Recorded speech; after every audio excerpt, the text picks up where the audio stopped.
anyone had told me that my own twin sister, the girl who shared my mother's womb with me, who slept beside me on the same bed for years, would one day try to end my life out of jealousy, I would have laughed and brushed it aside. But life has a strange way of revealing the secrets hidden in a person's heart, and that day, I finally understood how deep jealousy can rot a soul. Mina and Miya were born on the same day, under the same moonlight, in the same small clay house at the edge of Odu village. People said twins were special, a blessing from the gods. Growing up, everyone believed these two girls would bring peace and joy wherever they went.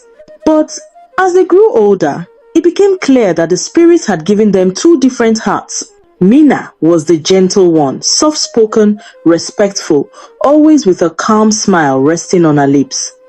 Her laughter was the kind that made even the grumpy chief priest smile. When she bent her knees to greet elders, they would bless her, stroke her head, and pray for her. Mothers pointed at her when talking to their stubborn children, saying, "Why can't you be like Mina?" Her parents were proud. The villagers adored her. Even strangers liked her at first sight. But Miya was a storm wrapped in human skin. Hot-tempered, arrogant, sharp-tongued. If Mina was the morning sun, Miya was the thunder that scared goats into hiding. She fought with everyone, boys, girls, even grown women. She once chased a boy across the square because he called her Mina's shadow. She disrespected elders, argued with her parents, and worst of all, she slapped an old woman who accidentally stepped on her foot in the market. The old woman wept, not because of the pain, but because she said Mia's heart was too dark for someone with a twin. Their mother was a trader who usually traveled to the city to buy wrappers and sell them at the village market. Their father had passed away early this year due to cholera that affected most of the villagers. They had grown to know only their mother. Every afternoon, as the twins walked home from the village well, carrying their water pots, Mina would slow down, greet every passerby with a warm smile. "Good afternoon, Mama Nena. Good evening, Papa Uche." And the villagers would respond with joy. Miya hated it. She would hiss loudly, fold her arms, and keep walking. Then she would turn sharply to Mina. "Continue showing off," she would say, her eyes filled with bitterness. "You think I don't know you enjoy it? The way they praise you, the way they look at you like you're a goddess and I'm nothing." Mina would laugh softly. "Miya, stop thinking like that. Nobody is showing off." "Lie," Miya would snap. "They love you and hate me, and you enjoy it." Day after day, the jealousy deepened inside Miya, like a snake curling in her belly. Every compliment Mina received felt like a slap to her face. Every blessing Mina got felt like a curse placed on her own head. People unknowingly added fire to the rivalry. "Mina, you will go far in life," they told her. "Miya, try to behave like your sister," they warned. Those words became knives in Miya's heart. She began to watch Mina silently, how she walked, how she smiled, how people gravitated toward her. Her eyes followed her twin the way a hunter watches prey. Mina never noticed. She never imagined that love shared from birth could twist into hatred. But jealousy is like dry harmattan grass. It only takes one spark for everything to burn. And one day, that spark lit a fire so big it nearly consumed both of them. It started the morning they passed by the old railway line. Mina was humming softly, swinging her water pot, enjoying the breeze. Miya walked behind her, eyes dark, with thoughts she never spoke. Mina and Miya had one thing they loved doing together, something that made them feel like little children again, no matter how old they grew. They loved watching the train pass through Odu village. It was one of the few modern things that reached their remote settlement, and every Friday, without fail, the girls would run to the railway line with dust flying behind their feet. Mina especially loved the loud horn, pee, that echoed across the farmlands and scattered birds into the sky. Each time she heard it, her eyes would light up like morning stars. "The choo-choo sound is my favorite," she would shout, clapping her hands as the train rumbled by. Mina would laugh, wave at the passengers, and sometimes the train driver would wave back or honk again just for her. Miya pretended she also enjoyed it, but secretly, every smile on Mina's face irritated her. "How can someone be this happy?" she would mutter under her breath, but she followed anyway, because the villagers always admired them on Friday evenings. They would say, "Look at the twins, such joy," and hearing that made Miya jealous all over again. But this particular Friday, this Friday was different. Different in a way even the wind seemed to sense. Aunt Elleana, their mother's only sister, was visiting from the city. She was the woman Mina loved the most after her parents. Aunt Elleana always brought gifts, hugs that smelled of perfume, and stories about big buildings, electricity that never blinked, and cars that moved like magic. Mina had been jumping around all morning. "Aunt Elleana is coming! Miya, can you imagine? It's been 2 years!" Her excitement overflowed like a calabash filled to the brim, but Mia's heart was not dancing. She saw this visit differently. To her, it was not about joy. It was an opportunity. A perfect moment to carry out the dark plan that had been growing in her chest like a wild vine. If Mina is no longer here, Miya thought, everyone will finally see me. They will love me. I will no longer walk in her shadow. That evening, they began the familiar walk to the train station. The path was long, quiet, and surrounded by tall elephant grass that swayed slowly as the evening breeze whispered through them. Mina walked ahead, humming a song, swinging her arms in excitement. "I can't wait to hug Aunt Elleana. She promised to bring me a city scarf." Miya walked behind her, silent, watching, thinking, waiting. By the time they reached the train station, the sun had fallen behind the hills, leaving streaks of red and purple across the sky. The small wooden platform was almost empty, except for 2 old men drinking palm wine in a corner. The railway line stretched endlessly, disappearing into the horizon. The twins stood by the side of the station, waiting. Mina's eyes sparkled with joy. Mia's eyes burned with envy. Every few minutes, Mina would rise on her toes and look down the track. "Any moment now, Miya. When I hear the horn, I know Aunt Elleana is close." But Miya wasn't looking for the train. She was looking at Mina, her posture, her steps, how close she stood to the edge of the platform. And in her mind, she whispered to herself, "This is the evening everything changes." The evening breeze grew colder as Mina and Miya waited at the train station. The sky darkened slowly, and the rail tracks shimmered faintly under the fading light. Mina kept smiling, her hands pressed against her chest. "Miya, any moment now, the horn will blow." Her excitement was overflowing, but Mia's heart was beating for a different reason entirely. Then, peer! A long, loud horn pierced the air. The metal rails began to vibrate beneath their feet. Mina gasped. "The train is coming!" "Miya, hear it! Hear it!" She began to jump like a child, running closer to the edge of the platform so she could see the headlight. The approaching locomotive shone like a single blazing eye in the distance. Choo, choo, choo, choo! The sound rumbled through the entire station. Dust lifted. The ground trembled. Mina clapped her hands joyfully. This is the best sound in the world. She stretched her neck to see better, leaning dangerously close to the edge without realizing it. And that was the moment Miya moved. Quietly, slowly, like a shadow slipping behind its owner. Her eyes darkened with hatred. For a moment, she hesitated, not because of guilt, but to make sure no one was watching. The 2 old men had already staggered away, drunk. The station officer was far at the other end, busy locking a storehouse. No one was close enough to see what she was about to do. Miya stepped behind Mina, her fingers curling, her breath shaking. "This is my chance," she whispered. "When she is gone, the world will finally love me." She reached out. Her hand hovered behind Mina's back. Her fingers trembled with wicked intention. The train was seconds away now, roaring like a beast unleashed. Mina leaned forward even more, trying to spot Aunt Elleana through the windows. Then, Miya pushed.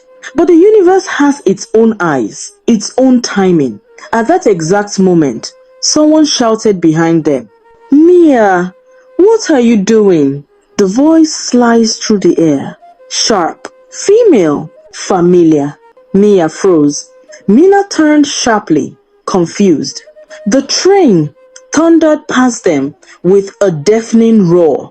Choo, choo, pee! Wind whipping their clothes and scattering dust everywhere. And through the blur of moving windows, Mina saw her aunt, Aunt Elleana, standing by one of the doors. But her eyes were not joyful. They were wide with shock and horror. Because from the angle she stood in the train, Aunt Elleana had seen everything. Mia's hand still hovered in the air, frozen in the act. Mina stared at her twin, her heart pounding. Miya? Her voice trembled. "Why were you?" But before she could finish, the train screeched to a stop farther down the platform. Passengers began to climb down, and Aunt Elleana, her face pale, anger and disbelief swirling in her eyes, began marching toward the twins. Her footsteps were heavy, each one echoing with a truth Mina wasn't ready to accept, and the fear Miya never thought she'd face. Aunt Elleana's footsteps thundered across the wooden platform as she marched toward the twins. Her blue dress swayed with each angry step, and the gold earrings on her ears trembled like they too were afraid of what she had seen. Mina's heart pounded. Mia's breath hitched. The air grew tight. When Aunt Elleana reached them, she didn't speak immediately. She simply stood there, hands on her waist, chest rising and falling sharply, staring at Miya as though she had never truly seen her before. "Miya," she finally said, her voice low, trembling with disappointment. "Did you just try to push your sister into a moving train?" Mia's eyes widened, and instantly she looked away. Mina gasped softly, touching her chest. "Aunt, you saw?" "I saw everything," Aunt Elleana said, her voice cutting like a blade.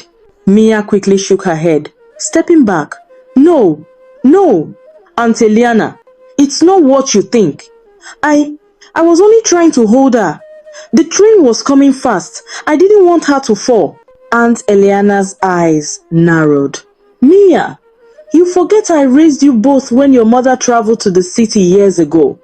I know the difference between a hand that protects and a hand that pushes." Miya swallowed hard. She wasn't expecting to be caught. Not today. Not by her aunts. Not by the woman who always looked at her with concern, as if she could sense the storm inside her. Mina stared at her twin, hurt slowly, spreading across her face like ink on cloth.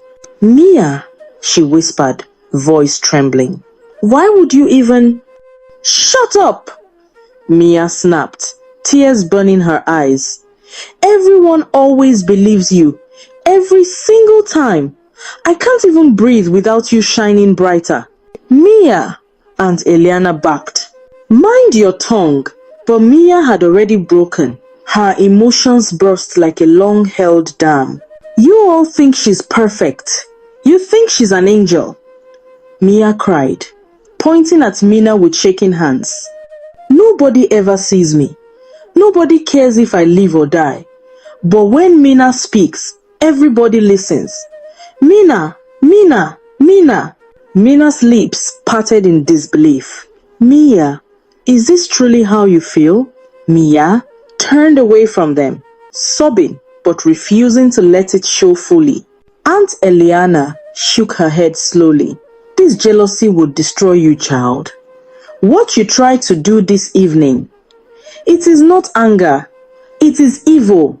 Before Miya could speak again, a group of villagers walking home from the evening market approached the station. They had heard some of the shouting, and curiosity pulled them closer. Mina, Miya, wetin happen? Why Aunt Elleana dey shout like this? Are the twins fighting? Aunt Elleana turned to them, her voice loud enough for all to hear. Miya tried to push Mina into the moving train. A stunned silence fell. Women covered their mouths. Men stepped back as if they had heard a taboo. Children hid behind their mothers. Miya pushed her own twin? Ah, is that not abomination? This is terrible, oh. Whispers spread fast like wildfire across dry grass. Mina felt her chest tighten painfully. The humiliation, the betrayal, the fear, all of it rushed into her at once. She took a step away from Miya, tears filling her eyes. Miya, you wanted me dead? Miya snapped her head up sharply. I did not, she screamed. I just wanted you gone so people would finally see me. Mina staggered as though someone had struck her. But before Aunt Elleana or the villagers could respond, before anyone could breathe, something unexpected happened. A breathless train attendant ran toward them, holding something in his hand. Who among you knows Mama twins in this village? He asked urgently. Mina and Miya exchanged confused glances. The man held up a small, leather-bound envelope. This letter came from the city hospital today, he said. It is addressed to Mina and Miya, and it is marked urgent. Miya blinked. Mina froze. Aunt Elleana stepped forward immediately. Give it to me. She grabbed the letter, her hands beginning to tremble as she saw the hospital's red stamp. Something about the energy around the envelope felt heavy, dark, life-changing. She tore it open. Her eyes scanned the paper, and suddenly, Aunt Elleana's legs weakened. Her mouth dropped open. Her hand covered her chest. She staggered backward.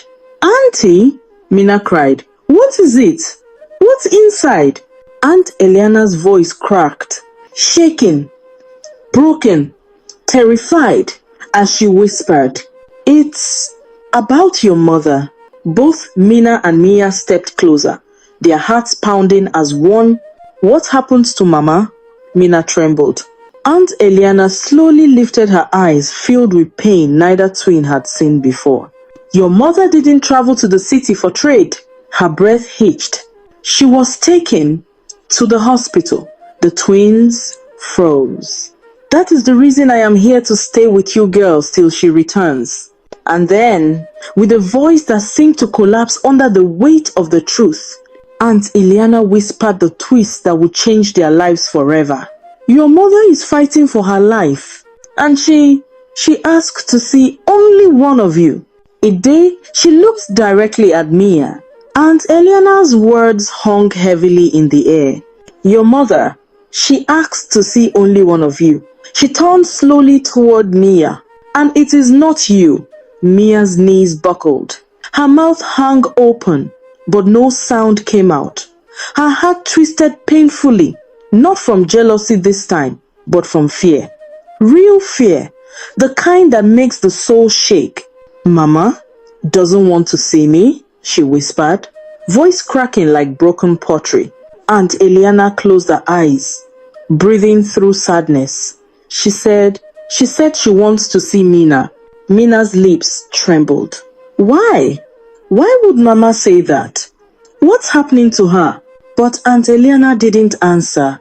Instead, she held the letter tightly to her chest, as if hiding the rest of the truth inside. Before anyone could speak again, someone ran into the station. The fire! The chief's compound is gone. People are injured. We need help. Villagers scattered instantly, running toward the burning compound. Flames lit the sky in red and orange, painting their faces with panic. But the twins and Aunt Elleana stood frozen in their own world of chaos. Miya collapsed to the ground, sobbing uncontrollably. Why doesn't Mama want to see me? What did I do? Am I that evil? Mina, still shaking from the near-death moment, stared at her sister not with anger but with pain. Miya, she whispered softly, kneeling beside her. Why would you want me gone? We came into this world together. We shared everything. Miya covered her face. I was tired. Tired of being the shadow. Tired of hearing your praises. Tired of everyone seeing you and never seeing me. Mina placed her hand on her sister's back. Her touch was soft, warm, full of love that Miya had never understood. Miya, you are my twin, my other half. If I shine, you shine. If I fall, you feel it. You don't need to hurt me for the world to notice you. Miya's tears flowed freely now. I almost took your life, my own sister. And Mama doesn't want to see me. Aunt Elleana swallowed hard and knelt in front of the twins. Miya, your mother didn't choose Mina because she loves her more. She chose her because she knows what you almost did tonight. Miya looked up sharply. You told her? No, Aunt Elleana said. A mother knows her children's hearts. Even before you were born, she told me one of you carried a quiet light and the other carried a restless fire. She placed a gentle hand under Mia's chin. Your mother believes only Mina can calm your fire. She wants to speak to her because she fears what your jealousy will turn into if she closes her eyes forever. Mia's breath caught. Mama thinks I'm dangerous? Aunt Elleana didn't answer directly, but her silence was enough. Mina stood up slowly, helping Miya to her feet. Miya, she whispered, Mama wants to see me, but I won't go without you. Aunt Elleana gasped. Mina, this is serious. Your mother asked specifically. I don't care, Mina said, her voice firm for the first time. Miya needs Mama more than I do right now. Miya shook her head violently. No, Mina. Go alone. I don't deserve to see Mama. Not after what I did. But Mina grabbed her hands. You are my sister, my twin. If you fall, I fall. If you break, I break. We go together. Deepening and the five defriend us. Miya burst into tears again, clinging to her sister. Aunt Elleana sighed deeply, a sigh filled with both pain and admiration. Very well, she finally said. We leave at first light. The next morning, the twins and Aunt Elleana boarded the train to the city. Mina held Mia's hand tightly the whole journey, refusing to let go. When they reached the hospital, nurses guided them to a quiet room at the end of a long corridor. Inside, their mother lay on a bed, thin and weak, her breath shallow, her skin pale. Mama, Mina whispered tearfully. Their mother opened her eyes slowly. A faint smile appeared. Mina? Miya? Miya froze in the doorway. Mama, I'm sorry. I'm so sorry. Their mother lifted her trembling hand. Come closer, both of you. Miya stepped forward, slowly, fear gripping her chest. Their mother took their hands and placed them together. You must never let jealousy destroy the bond the gods gave you, she whispered. Miya, you are not evil. You are only hurting. But hurting others will never heal your pain. Miya broke down completely, her head on the bed. Mama, I almost killed Mina. I don't deserve your forgiveness. But their mother touched her cheek gently. My child, your darkness can become light if you let your sister guide you. Mina held Miya tight. Their mother smiled faintly, the kind of smile a soul gives when it is ready to rest. And her final words were, promise me, the world will never again see one twin without the other. The twins nodded, tears falling onto the bed sheets. And with that, Their mother closed her eyes for the last time. When the twins returned to Odu village weeks later, the villagers expected anger, gossip, and division. Instead, they saw two sisters holding hands, stronger than ever. Miya apologized publicly for everything she had done. She began helping elders, greeting villagers, changing bit by bit. People slowly forgave her. Mina stayed by her side, fulfilling their mother's last wish. And every Friday, they still went to watch the train. Mina still loved the horn. Miya still pretended not to care, but she smiled now, genuinely. They waved together, laughed together, lived together, because the world finally understood something their mother had known all along. Light and fire are both powerful, but when they walk side by side, they do not destroy. They illuminate. The end.